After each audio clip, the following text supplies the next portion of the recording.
Hey there. Two really quick stories that changed my life. Several years ago, I was talking with a doctor friend of mine, and someone an older fellow that I had respected for a long time, and I asked him about the decisions he made, the medical decisions, when he made a tough call or prescription to someone or something like that. And he said, "Well, you know, you wouldn't believe the number of times where it's 51% this way, 49% the other way, and I just kind of go with what I feel is a little better. But then I appear 100% confident to my patient to give them the confidence that this medication or surgery or procedure will be the best for them." And that blew me away because somehow I had in my mind that doctors always knew best. And I do think that they certainly know much more than me in general about medical treatments and the body and how everything works together. But what is changing is when you have a specific chronic condition, and there's an article that you're going to read this week about this. Um, if you continually read on that article and you read about the research, it won't be long until you are probably much more informed on that topic than your doctor is, because it would be impossible for your doctor to read all that there is out there on every condition. Now, this doesn't mean you should go around making split second decisions, but it certainly does mean that you can take that information to your doctor, or if there's a specific procedure you're considering, to take some studies and just ask, is this going to be applicable to me? Or yeah, it's worth asking. A second story is when my wife was pregnant with our first daughter, around 7.5, 8 months pregnant. She helped out in the garden a little bit. Now, my wife's from South Korea and had grown up mostly in urban areas, so she had never been around poison ivy. When she did this gardening, she did it, of course, it was a hot day, so she was carrying these loads of plants out of the area we were cleaning up. And a couple days later, just started breaking out. And I've gotten poison ivy bad, but this was horrible. Just blisters everywhere, all over her face, the side of her body. And we had to decide on how to handle the situation. So she was in a lot of pain, and of course she was huge. She was 8 months, 7.5, 8 months pregnant.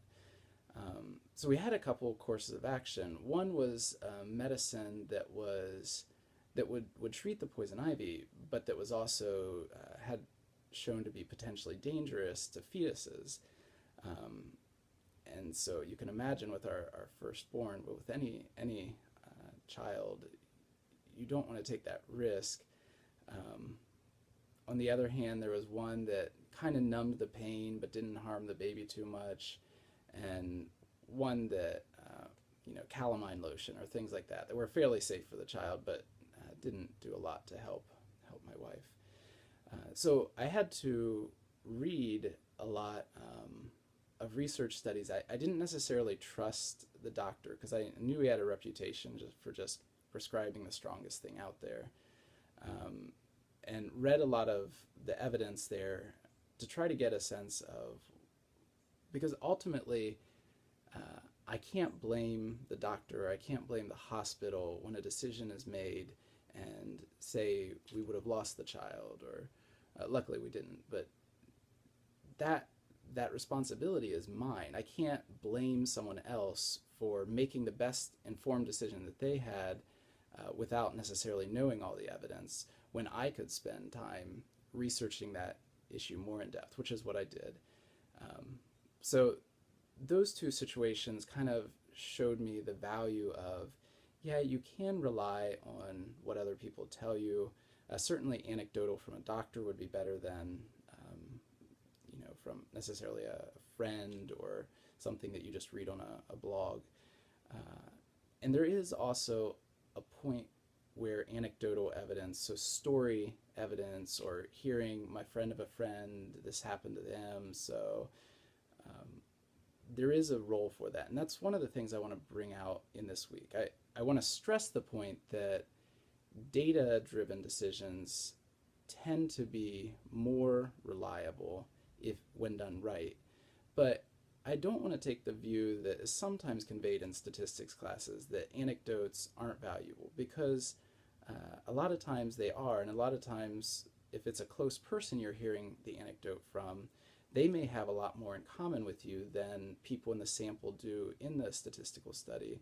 So the ideal is to be able to use data, use statistics, use these large clinical studies, but also combine them with the stories you hear. And this was the medicine I was going to show during my first story, a little late. Um, Combine that with the stories you hear to make the most informed decision. So I think both are valuable sources of information, and I hope that's something that comes through in the articles and videos that you watch this week. The Excel or this Google Sheets task that we're going to do is pretty intense. You're going to get into an actual data set, but I hope that you're going to choose schools or districts that are somehow important to you, whether your child goes to them or whether you went to them as a child, or somehow that there's some interest for you, so that you can see that you or that people you know are actually in these federal data sets that we can access and run analyses to with a bit of manipulation. It's going to be a little harder than what we did in the previous week of just importing a table. We're going to have to actually create a table and then manipulate the data a bit more once it's into our spreadsheet program. But I'm hoping that you'll find this week relevant, and please send me feedback if there are ways that I can make the course more relevant to you, more meaningful, and I will see you next week.